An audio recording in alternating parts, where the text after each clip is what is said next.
Hey Justin, my name is Christina Smith and I am 16 years old and I'm a junior in high school. And I wanted to tell you my never say never story. Never say never story.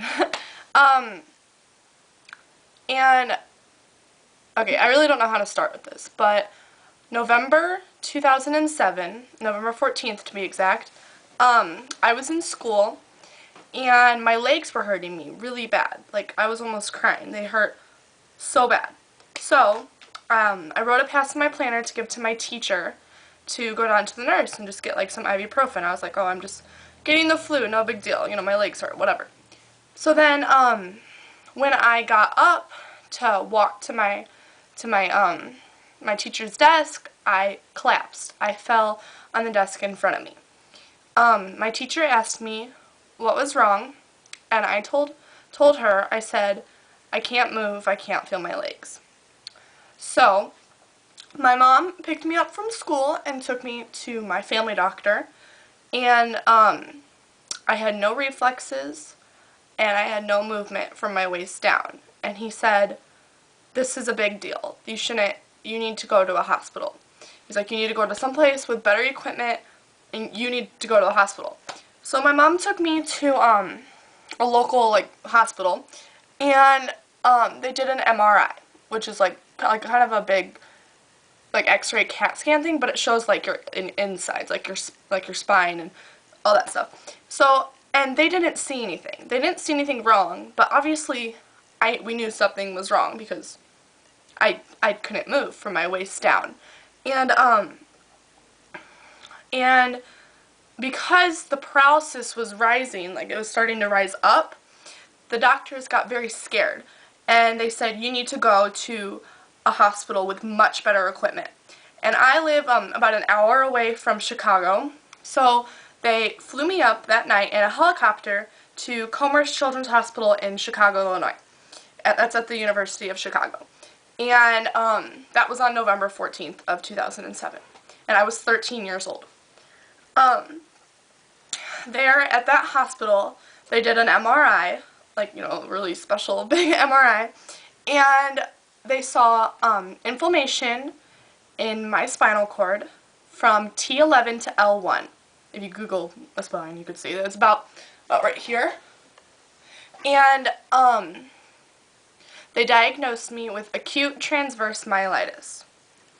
The technical definition of transverse myelitis is a neurological disorder caused by inflammation across segments in your spine. And the cause is unknown, and the doctors don't know why it happened to me or what caused it. They just said an unknown virus, but they don't know, and I don't know, and nobody knows. And so basically, long story short, I was paralyzed from my belly button down. So reflexes, muscle movement, bathroom, all that stuff, everything from my waist down was gone. And it happened just within a day. Like a day, everything was gone. And so I was at Commerce Children's Hospital for 3.5 weeks in November. And it was really hard because I was 13 years old and I was in 8th grade. And it was really hard to just be okay with it and not be able to see my friends, because my friends are obviously at home in school. Some of my friends did come and visit me, but it was hard because I also had to be isolated because a few days before, some girls on my cheerleading team had chickenpox, and I was exposed to chickenpox. And some people in the hospital obviously couldn't be exposed to chickenpox also because their immune systems could be down or something. So if they got exposed for that kind of stuff, they could die. So I had to be put in isolation, and that was very hard because I mean, who wants to be isolated in a room? But my mom, my amazing mother, stayed with me the entire time in the room. She got off work. Everything. She did not leave. She said, when you go home, I go home, which was amazing. And I was there for at Commerce for 3.5 weeks, and then when I started to get some movement back and some muscle back, the doctor said, you need to go to a rehabilitation center to try to learn to walk again. And I was like, yeah, help me, take me somewhere, because obviously I didn't want to be there anymore. So, I don't remember the exact date, but I want to say beginning of December, I went to Rehabilitation Institute of Chicago, or RIC, and I was there for 2 weeks.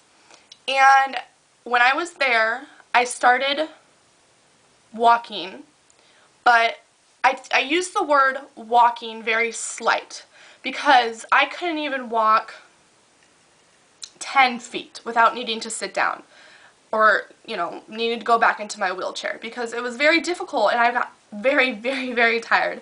And I couldn't, when I'd stand, I would lose my balance, and I couldn't even, my legs did not have those muscles back, because they just got shot, And, so I was at RIC for 2 weeks, and I had amazing doctors and amazing physical therapists that helped me get better and try to get used to what I knew was going to come. And that was in December 2007. And then, 2 days before Christmas in 2007, I got to go home from the hospital, which was amazing, because all I wanted was to be home for Christmas with my family and my nephews and my sister and my brother, and I just wanted to go home, because I was homesick. I missed my house. I missed my bed. I never understood something as simple as your bed can mean to you when you're not in it for 5.5 weeks. It's just, that's your bed. You personally know, because I saw your movie, you know what it's like to be away from your bed in your house.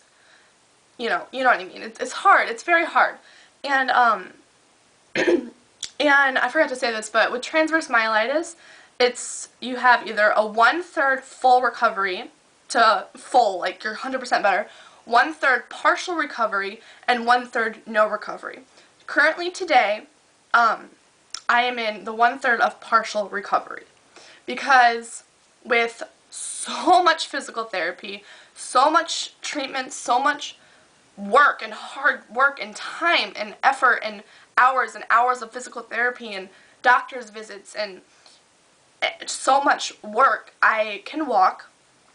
I have my muscles back in my legs, but what I do not have back is my ankles. Like when you walk, when you take a step like heel toe, like, like I can't pick up my ankles when I walk. So when I walk, I hike up my hip, because I cannot pick up my ankles, so I don't want them to drag, so I hike up my hip. But I think it's amazing that I can even walk like that, because I was in 8th grade when it happened, and when I went back to school in February of 2008, for half days, I was in a wheelchair. Freshman year, I started high school in a wheelchair. Sophomore year in high school, I used a walker to get around. And now this year, as a junior, I walk independently, which is amazing. I cannot even believe, actually just the other day I found a video of myself walking from March of 2008, and I was watching it and I was like, wow, like I really just couldn't believe how much better I'm doing. And with this experience, like, it's taught me to never take anything for granted. I can walk. I'm very, very lucky that I can walk, and I have recovered a great amount from my disease. And because I met people in the hospital who were paralyzed from an accident, car accident, or a football accident, or had spinal cord injuries, and they were not going to be better. They were not going to get better for the rest of their lives, and they will be paralyzed for the rest of their life. So looking at people like that, I realized how lucky I am to be able to walk, and let alone have legs and arms and be able to understand what's going on around me. I'm very, very lucky. And I used to never be a huge fan of yours. I loved your music, and I've always thought you were cute, but I went and I saw your movie with my mom. And I started crying, because it reminded me to never say never, and to never give up. Because with whatever life throws at you, whether it be becoming a superstar, or getting transverse myelitis, or losing a parent, or anything, I mean, not getting into the college you want. Never give up. Never say never with whatever life throws you. Because honestly, if I would have said never and I would have given up with what happened to me, I would still be in my wheelchair. I would still be using a walker or still paralyzed. And it's crazy. I'm like getting emotional thinking about it because it's just so, it's crazy. It's crazy what life throws at you. I mean, God just can throw the craziest things at you to, I don't want to say to test you, but to show how you will react.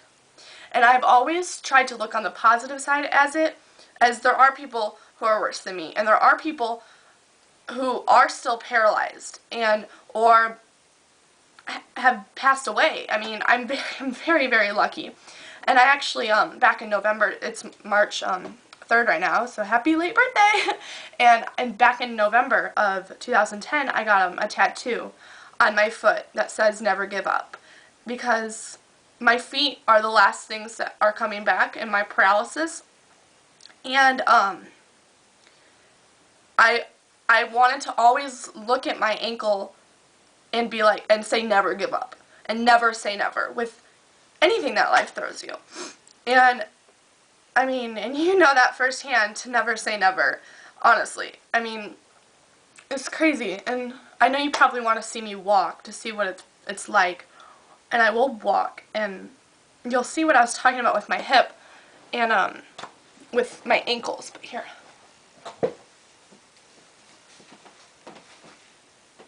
I mean, it's very different. Here, my boot's in the way.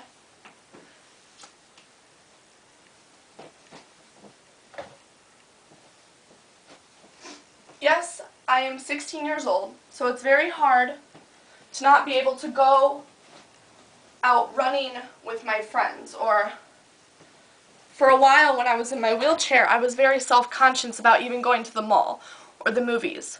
And I know I am so lucky to be able to do that, because some people, can't do anything.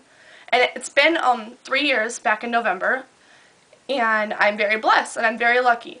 And I wanted to tell you my never say never story, because you have honestly inspired me even more than what you already have, to never say never and to never give up with anything that life gives you. And it'd be my dream to one day meet you and could tell you this in person, or talk to you about life and all that stuff. So I'm going to try to tweet this to you and post it on your Facebook and stuff, because I really want you to understand how inspiring you are to so many girls and guys out there, and just to never give up and never say never. So just always remember that if you're watching this. So just never say never and never give up, and always look forward, because always go straight. Never turn back, because that's all you can do, and it's the best. Alright, thanks. Bye. Love you.